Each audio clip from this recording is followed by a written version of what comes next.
आज हम बात करेंगे एक ऐसे आरोप की जिसने देश की राजनीति में भूचाल ला दिया है। पश्चिम बंगाल में चुनावी तैयारियां हो रही है, लेकिन इसी बीच टीएमसी ने चुनाव आयोग पर ऐसा गंभीर आरोप लगा दिया है जिसने पूरे सिस्टम की ईमानदारी पर सवाल खड़े कर दिए।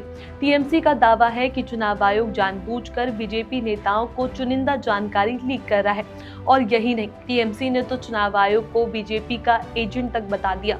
सबसे बड़ा सवाल ये है कि मुख्य चुनाव आयुक्त ज्ञानेश कुमार पर जो आरोप लगाए गए हैं, क्या वो वाकई इतने गंभीर है? क्या चुनाव आयोग की विश्वसनीयता पर संकट खड़ा हो गया? क्या बीजेपी को अंदर की जानकारी मिल रही है? और 40 लोगों की मौत के नाम पर उठे सवालों का जवाब कौन देगा? नमस्कार, मैं हूं चेष्टा नागर, आप देख रहे हैं द हिंदी टॉप। पश्चिम बंगाल में अगले साल विधानसभा चुनाव होने हैं। सामान्य तौर पर चुनाव के पहले हर राज्य में वोटर लिस्ट का स्पेशल इंटेंसिव रिवीजन यानी SIR होता है। इसमें पुराने नाम हटाए जाते हैं, नए नाम जोड़े जाते हैं और पूरी लिस्ट को अपडेट किया जाता है। लेकिन इस बार SIR को लेकर इतनी तनावपूर्ण स्थिति बन गई है कि पूरे राज्य की राजनीति गर्मा गई है। इसी माहौल में टीएमसी और चुनाव आयोग के बीच खुला टकराव सामने आ गया। टीएमसी का आरोप है कि SIR के दौरान हुई गड़बड़ियों और अफवाहों की वजह से 40 से ज्यादा लोगों की मौत हो चुकी है। इनमें कई ब्लॉक लेवल ऑफिसर यानी कि BLOs भी शामिल है। टीएमसी के मुताबिक चुनाव आयोग पूरे मामले को दबा रहा है और इसके पीछे बड़े राजनीतिक हित छुपे हुए हैं। पार्टी ने बकायदा प्रेस कॉन्फ्रेंस कर यह आरोप लगाया कि मुख्य चुनाव आयुक्त ज्ञानेश कुमार के हाथ खून से सने हैं, क्योंकि इतनी बड़ी संख्या में मौतों के बावजूद आयोग ने ना तो जांच कराई, ना ही कोई ठोस कदम उठाया।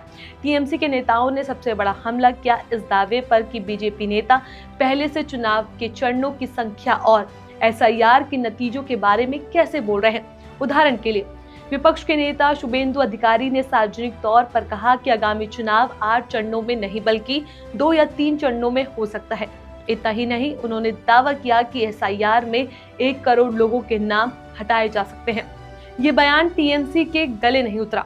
उनका सवाल बिल्कुल सीधा है, जब चुनाव आयोग एक स्वतंत्र संस्था है तो बीजेपी नेता इतने आत्मविश्वास से चुनाव की जानकारी कैसे दे रहे हैं?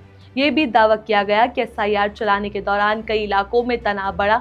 इसी तनाव और विवाद में 40 लोग मारे गए, जिनमें 4 BLO भी शामिल है। टीएमसी ने चुनाव आयोग से पूछा कितने बड़े मानवीय संकट को आयोग ने कैसे नजरअंदाज किया, मौतों की जानकारी लेने की कोशिश क्यों नहीं की गई, क्या आयोग गंभीर है या जानबूझकर खामोश है? इस पूरी बहस में एक नाम बार बार टीएमसी के निशाने पर आ रहा है, मुख्य चुनाव आयुक्त ज्ञानेश कुमार। टीएमसी ने सीधे उन पर आरोप लगाया कि उनकी कार्यप्रणाली पक्षपातपूर्ण है। यही नहीं, नेताओं ने यहाँ तक कहा कि ज्ञानेश कुमार फंस चुके हैं क्योंकि जानकारी बीजेपी नेताओं तक पहुँच रही है और जनता में फैली अफवाहों को शांत करने के बजाय आयोग मुख्य दर्शक बन बैठा है। राजनीतिक जानकारों का मानना है कि ये विवाद पश्चिम बंगाल के चुनाव को बेहद गर्म और विवादित बना देगा। चुनाव आयोग पर सवाल उठने से लोकतांत्रिक संस्थाओं की विश्वसनीयता प्रभावित होती है, खासकर जब किसी पार्टी पर अंदरूनी जानकारी लीक करने का आरोप लगाया जाए तो इस तरह के मामले आम जनता के विश्वास को कमजोर करते हैं। सच ये है कि पश्चिम बंगाल फिलहाल एक ऐसे मोड़ पर खड़ा है जहां चुनावी प्रक्रिया की पारदर्शिता पर सबसे बड़ा सवाल उठ रहा है, और जब सवाल लोकतंत्र पर हो तो जवाब की जरूरत और भी जरूरी हो जाती है। तो आपने देखा टीएमसी ने चुनाव आयोग पर कितना बड़ा आरोप लगाया। अगर ये आरोप सही है तो देश की चुनावी व्यवस्था के लिए बेहद चिंता की बात है। अगर गलत है तो ये भी उतना ही गंभीर मुद्दा है कि राजनीतिक दल बिना सबूत इतनी बड़ी संस्थानों पर निशाना साध रहे हैं। अब नजर रहेगी चुनाव आयोग और मुख्य चुनाव आयुक्त ज्ञानेश कुमार पर। क्या ये इन आरोपों पर सफाई देंगे?